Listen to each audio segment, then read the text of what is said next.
brand sendiri, desain yang aku suka. Disitulah aku mulai awal muasalnya. Nah, dari situlah aku kepengen memproduksi batik dengan cutting yang benar. Dengan modal 1-2 juta di awal aku putar, di omset itu bisa mendapat 5 jutaan. Satu edisi itu dalam arti ada minimal 5 desain baru. Laku tidak laku edisi kemarin, akan kita timpa terus. Saya ini pedagang, saya tunjukkan ini loh barang yang kamu akan beli. Karena menciptakan karakter sendiri, dia nggak akan dapatkan barang itu di tempat lain. Adanya cuma di Batik Queen. Orang mau jualan tapi harga diumpetin. Sedangkan itu adalah salah satu kunci. Saya naksir barang itu kalau saya nggak kebeli.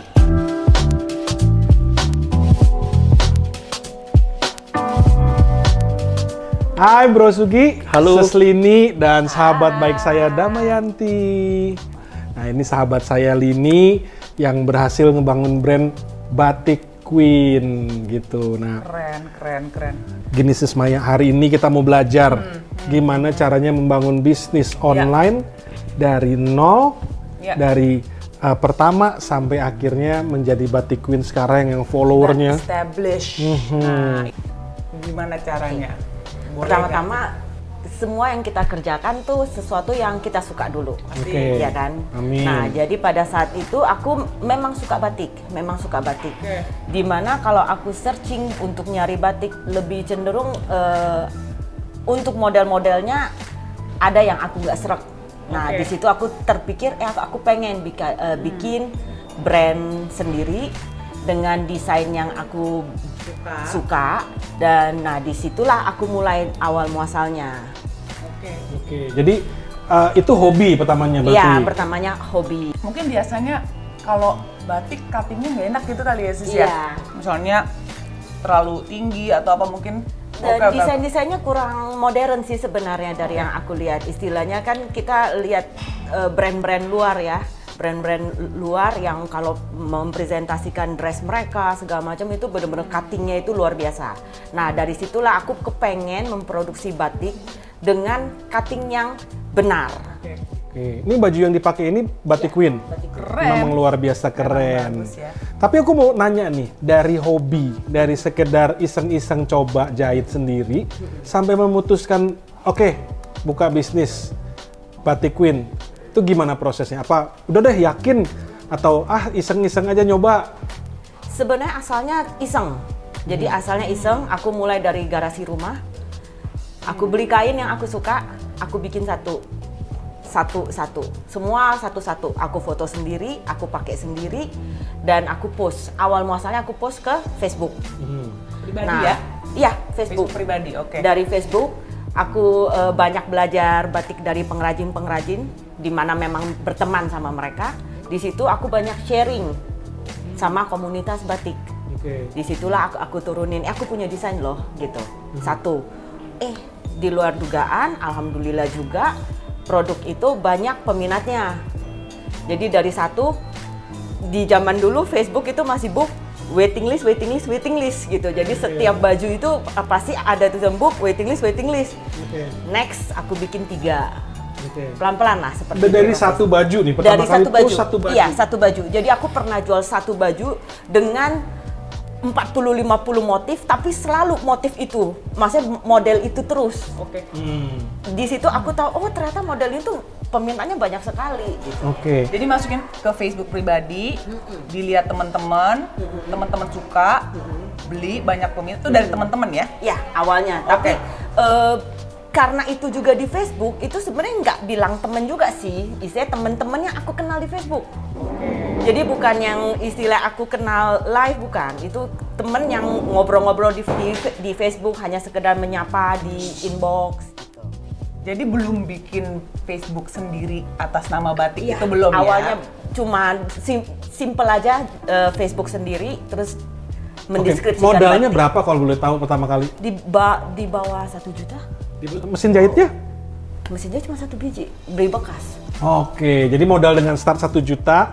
Nah, saya mau nanya nih, komunitas batik yang dibilang itu komunitas pemakai batik atau pedagang batik? Pecinta batik. Oh, pecinta batik. Makanya bisa mulai terjadi orang-orang pada orang beli. Yang suka batik, istilahnya dia tidak Bentar ya. maksudnya tidak mengkotakkan diri dia sebagai dia cuma mau mencari baju batik atau apa, memang kita sharing ilmu batik. Karena batik itu kan banyak, batik tulis, batik cap, ya kan, apa cabut warna, apa itu semua. Nah, disitulah kita sharing gitu. Oke.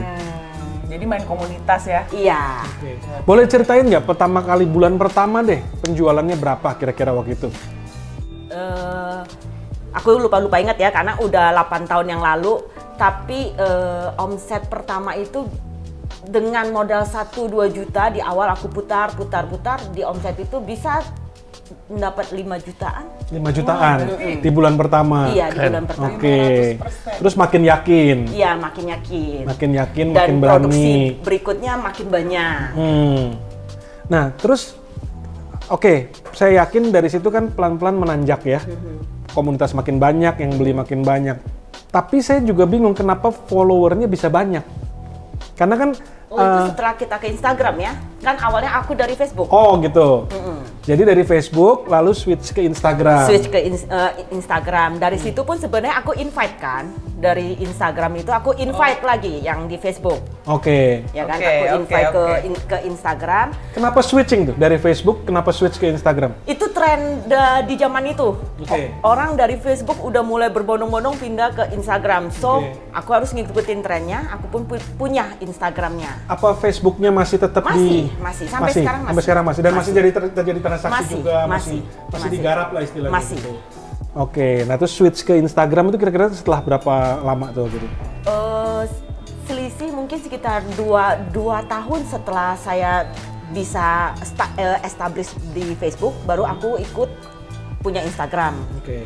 Nah, awal muasal punya Instagram kan ya follower masih sedikit. Dibantu juga sama teman-teman, dibantu juga sama artis-artis, dibantu juga sama influencer. Kok bisa sampai artis bantu?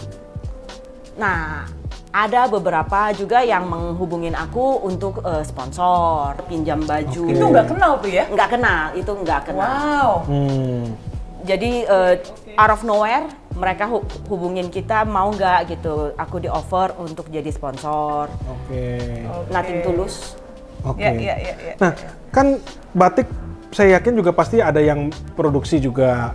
Dan batik kan udah produk umum Indonesia. Iya. Kenapa Batik Queen ini bisa stand out? Artinya kita sekarang udah mengakui lah dengan follower yang banyak, dengan jumlah transaksi segala macam kan Batik Queen ini cukup sukses. Tapi di awal tuh apa sih yang bikin Batik Queen ini beda dari yang lain dan bisa grafiknya naik terus? Prinsip aku 1 minggu itu harus keluarin beberapa edisi. Oke. Aku harus keluarin 1 edisi itu dalam arti ada minimal 5 desain baru. Baru Setiap dress. hari. 1 minggu itu minimal harus keluar 1 sampai 2 edisi. Satu Oke. edisi itu 5 desain baru. 10 Edisi, iya, 10 iya, desain ya, 10 kalau nggak desain ya. itu harus keluar dalam waktu Setiap 1 minggu. Oke. Laku tidak laku edisi kemarin akan kita timpa terus. Berarti selalu ada limited. Ada inovasi terus. Iya. Produknya Jadi- susah dikembarin kalau Iya, aku lihat jadi itu prinsip aku kasih customer pilih sampai mereka puas. Iya. Edisi ini nggak ada yang kamu suka, kamu tunggu 2 hari akan turun lagi edisi lain, kamu silakan pilih. Gitu. Keren itu. Jadi aku timpa terus. Jadi habis nggak habis, Habis nggak habis, aku akan keluar edisi habis baru. nggak habis ganti lagi. Betul. Kalau nggak habis gimana? Gini, setelah aku pelajari dari platform online ini, kalau kamu 1 edisi turun, kurang laku, jangan berkecil hati, kamu turunin lagi kedua, nanti yang akan dari sini akan lihat lagi ke belakang. Oke. Selalu akan keputar, selalu Oke. akan keputar. Oke, itu that's a very good point tuh ya. Banyak poin sih saya sudah tangkap, ini memang layak kalau sampai sukses itu banyak banget. Nanti saya akan bahas Oke. versi digital branding ya. Iya. Karena Bulin ini benar-benar telah melakukan dan mungkin tanpa sadar strategi-strateginya sudah keren banget. Oke. Dan nggak banyak orang tahu. Tapi itu tadi saya sudah nangkep apa yang dilakukan dari awal. Mungkin kalau kita sampai sekarang nih nomor 1 adalah waktu itu ngerjain hobi ya. Betul. Bidang yang memang suka, passionate about itu ya. Terus berani nyoba, artinya iseng-iseng masuk komunitas pencinta batik, iseng-iseng ketemu para pengrajin, cari-cari motif yang lucu, berani launchingin 1 produk, lanjut ke 2 produk, 3 produk, berani nyoba terus ya. Sampai akhirnya menapak maju dan switching tuh ya dari Facebook ke Instagram, karena mungkin di Instagram itu platform yang lebih baik untuk menyajikan foto-foto dan berjualan online. Gitu ya kurang lebih. Dan saya lihat yang tadi Bu Lini bilang, Seslini bilang itu inovasi terus. Iya. Walaupun beresiko ya inovasi ya. Kita kan kadang-kadang cenderung, oh ini udah laku, yang ini aja deh, ini lagi deh, ini lagi. Tapi berani terus ya, keluarin terus dengan perhitungan bahwa walaupun mungkin tidak laku di awal, tapi karena inovasi terus-menerus, lama-lama yang di belakang ini malah jadi laku juga. Misalnya ada artis nih gitu ya, pengen minta endorse ke kamu, dia ikut bantu nge-boost juga kamu ya gitu? Iya, jadinya kalau misalnya mereka ada keperluan batik, aku kirim, ya mereka akan tag ke aku, itu aja. Intinya gini bro, kita nggak berarti kita harus juga aktif mencari influencer untuk bisnis kita gitu ya Sis ya. Oke. Ini seiring dengan jalannya waktu atau emang dari awal planningnya memang akan Seiring approach? jalannya waktu aja. Saya sebenarnya saya nggak punya plan apapun terhadap Batik Queen ini. Cuma saya jalanin sepenuh hati aja. Di dalam arti termasuk produknya segala macam itu saya tata. Sekarang ini kalau untuk penjualan ya, kita ngomong untuk penjualan, saya tidak mau hanya sekedar cantik di foto, begitu diterima tidak sesuai. Jadinya bisa dilihat di Instagram saya itu lebih cenderung semuanya real aja, dan saya judulnya gini lah, saya tidak mau basa-basi. Saya juga nggak pernah pakai foto yang sampai bagaimana banget, tapi produknya tidak jelas. Saya ini pedagang, saya tunjukkan ini loh barang yang kamu akan beli, ini yang akan kamu dapat. Asli seperti gambar. Iya, jadinya maksudnya, jadi kalaupun saya hanya pernah pakai influencer 1-3 kali lah. Saya nggak sering juga. Saya pakai influencer, begitu juga dengan artis. Karena ya di saya maunya produk saya yang punya kekuatan. Kuat di produk ya? Kuat di produk dalam arti orang terima. Saya maunya customer saya itu nggak selesai di situ. Dia akan RO. Ini saya ngeliat memang ada dua approach ya. Kadang-kadang orang ke approach-nya yang ini nih. Yang penting ngetop dulu. Nanti mereka kan build dari situ. Ada yang penting produknya strong. Karena ini akan draw crowd. Orang akan ketarik sendiri. Kenapa produk lokal tidak ada yang seperti merek luar, di mana kita tuh QC itu dari jahitan, dari pattern, semua itu harus lolos QC sebelum kita turun pemotretan. Dan itu dikerjain sendiri? Ya, saya punya workshop sendiri. Struggle nggak dari ibu-ibu start di garasi menjadi industri ini? Kalau dijalankan dengan senang hati, enggak sih. Karena itu kan transisi ya, dari rumahan, hobi mungkin jual naiknya 10. bertahap ya. Saya kan istilahnya dari mesin 1 terus gitu naik mesin 2 sampai pelan-pelan lah sampai adanya workshop sekarang ini tuh bertahap. Jadinya saya juga nggak shock terapi nggak kok. Jadi ini yang sering orang gagal juga. Once mereka naik, quality turun.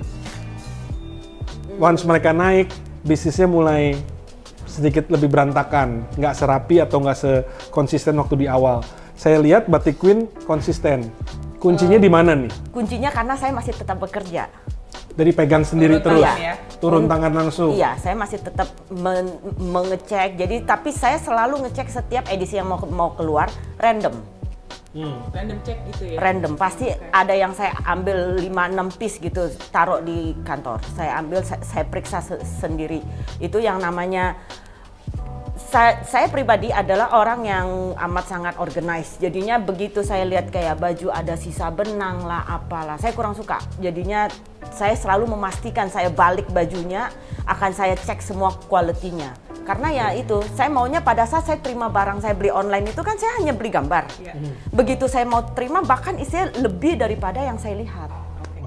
Kalau kelebihannya nih ya, kalau ini kita gue lo aja nih ya, biar kalau gue lihat nih dari Instagramnya si Seslini ini, kenapa nih? Soalnya dia tuh detail, ada ukurannya sentimeter, jadi kita benar-benar bisa ngebayangin baju itu fit di badan kita kayak gimana. Mungkin itu salah satu kenapa brand ini orang trust. Jadi orang lihat, oh kalau ini dadaku kan segini, oh di badan gue kayaknya bagus. Jadi biasanya kalau kita beli baju kan detailnya kurang nih. Nah tapi kalau di Instagramnya Seslini itu detail banget ukurannya. Jadi saya nggak ada yang saya tutupin dalam arti termasuk harga. Karena saya kadang bingung, orang mau jualan tapi harga diumpetin. Sedangkan itu adalah salah satu kunci. betul. Saya naksir barang itu kalau saya nggak kebeli. Ya. Kalau ternyata di luar budget saya. Iya. Sedangkan maksud saya pajang. Jadi kamu pun nggak perlu susah payah bertanya kepada saya harganya Jadi berapa itu, sih? Bro, ada berapa? ukurannya. Semua saya lengkap. Ada harganya, ada berapa kuantitinya, itu jelas semuanya tuh. di Ngerti, situ. ngerti. Nah, itu Apa yang dilakukan Sislin ini sudah banyak unsur pembrandingan yang cukup keren dan memang itu harus dilakukan para pengusaha online hari ini. Jadi kalau dibahas itu detail. Saya sebenarnya kalau lihat Instagramnya sudah bisa baca semua. Contoh gini ya. Mungkin tadi kan Sislin ini cuma bilang, oh saya gini, enggak. Tapi kalau menurut saya, kemenangan pertama ketika memilih nama. Dia mengombinasikan nama batik dengan Queen. Kenapa kok nggak Ratu Batik? Nah, itu sudah salah satu brand yang benar. Menurut saya gini ya, orang itu dibawa tradisional kombinasi dengan sesuatu yang modern. Batik itu kan istilah tradisional Indonesia ditambah dengan Queen Ya, istilah ini penamaan sudah benar. Ini kalau saya tangkap dari sisi branding ya, kapasitas saya kan akan jelasin branding. Kedua nih, ini kalau tadi aku tangkap semua ya, masuknya sudah benar. Karena masuknya dari awal adalah membuat sesuatu yang nggak pernah ada. Nah, itu marketnya benar-benar bagus. Karena menciptakan karakter sendiri. Kenapa tadi sampai viral, kenapa sampai artis yang minta? Karena dia nggak akan dapatkan barang itu di tempat lain. Adanya cuma di Batik Queen. Dan tadi kalau saya tangkap ya strateginya itu di segi branding bagus juga. Tiap seminggu keluar 10 model ya kalau bilang ya. Itu habis dia nggak keluar model itu lagi. Jadi orang tuh merasa punya batik beda semua. Kalau kamu beli terlalu pabrikan, orang tuh nggak suka. Aduh, aku ke kantor kok sama teman kantorku. Ini banyak kelebihan yang aku sudah tangkap tadi. Nggak heran kalau followernya naik banyak. Karena apa? Aku aman kalau beli batik sana, paling nggak aku nggak kembar sama orang kantorku. Itu satu, dan satu lagi Batik Queen tuh kayaknya saya nangkep tuh Sislin ini nggak jual ilusi gitu ya. Iya. Pokoknya saya menjual batik yang bagus. Kalau itu komunikasinya sangat pas ya. Kalau kita lihat Instagramnya ya boleh dilihat ya. Batik Queen ini dari penataannya rapi. Saya tadi sudah begitu dengar ya Batik Queen, saya klik. Ini yang dicari orang. Kenapa? Jangan dibelitin. Harga jelas, ukuran jelas. Itu dia loh. Ukuran jelas, beli di mana jelas. Nggak mau di DM, jangan di DM. Tapi dia tulis, maunya lewat sini. Harga tidak ditutupin. Sekarang ini kebanyakan orang online takut. Katanya kalau pasang harga ditembak kompetitor. Berarti dia nggak percaya diri. Kenapa harus nggak percaya diri? Kalau kita sudah punya barang, kita tahu kualitasnya bagus kan, kita pede aja. Orang hari ini suka kejujuran. Dan Batik Queen ini bisa mencerminkan semua. Saya nangkap semua kok apa yang mau dituangkan. Sebelum Bro Sugi lebih lanjut, kita summary dulu kata-kata Bu Lini ya. Resep sukses bisnis online menurut Lini dari brand Batik Queen. Yang pertama adalah dari sesuatu yang kita suka. Karena itu penting. Perjalanannya panjang, penuh perjuangan. Jadi kalau ngerjain sesuatu yang kita nggak suka, capek.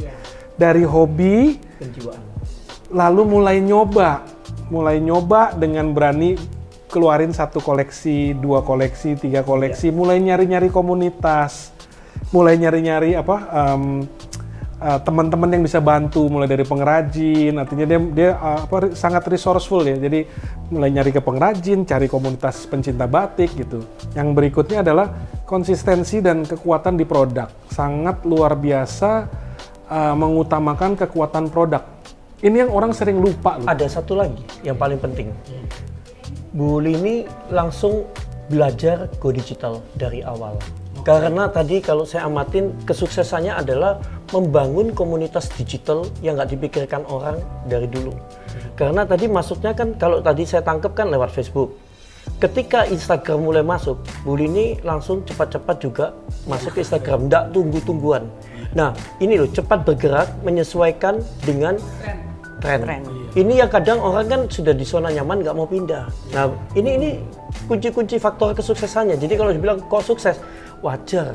Kalau boleh nambahin nih, Bro, mungkin saya sebagai pembeli online, online shopper, detail yang dibikin sama Sislini ini salah satu kunci loh.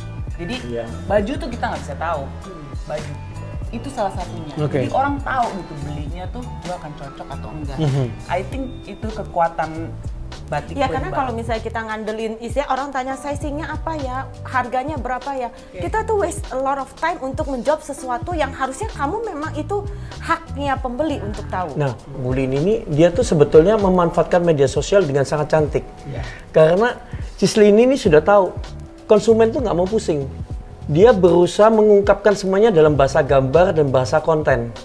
Kontennya tuh jelas. Jadi orang kalau mau beli dia nggak akan takut salah. Sudah jelas belinya di mana, transfer kemana, chat kemana, produknya ini bisa dilihat kira-kira bentuknya seperti apa. Nah, ini kejelasan yang sudah tergambar dengan pemilihan warna background yang pas juga. Kalau saya lihat nih, wah ini pemilihan gambar backgroundnya aja rapi sekali ya. Ini kadang nggak dipakai orang nih. Saya bisa amatin bahwa katalognya ini sudah dipindah ke sebuah Instagram dengan sangat luar biasa. Dan orang melihatnya sebagai suatu page yang indah, yang nggak ngerusak mata. Kadang kan orang menampilkannya nggak enak dipandang. Ini benar-benar fokus ke produknya jelas. Kalau warnanya lebih putih, dia akan dikasih warna yang gelap. Ini super sih, menurut saya. Nggak heran kalau nanti follower tambah terus dan dia punya penggemar fanatik sampai minta kalau bisa aku di endorse. Malah kebalik nih, kalau bisa saya tolong di endorse. Nah, karena bangga pakai batik queen. Mungkin dari mata dengan informasi yang jelas jadi beli gitu kali Bangga, ya, Sis, ya? kebanggaan. Ini ada lagi, kebanggaan dengan memakai brand batik queen. Karena Sislini berhasil memasukkan psikologi kebanggaan kalau mereka itu pakai batik queen. Itu saya bisa lihat dari tadi kenapa influencer minta malah karena mereka bangga kalau pakai itu. Jadi perjalanan itu 8 tahun dari awal pertama kali memilih motif yang pertama sampai sekarang batik queen udah jadi luar biasa. Yeay. Tepuk tangan dulu dong. Ini semoga-moga jadi inspirasi juga buat para believers, buat para teman-temannya Sismaya, teman-teman kita juga semua yang mau terjun ke bisnis online, bahwa start from your hobby, start from something that you like, berbesar menjadi seperti ini. Mulai dari garasi sampai jadi sukses pebisnis batik terkenal di Indonesia. Yeay, amin amin amin.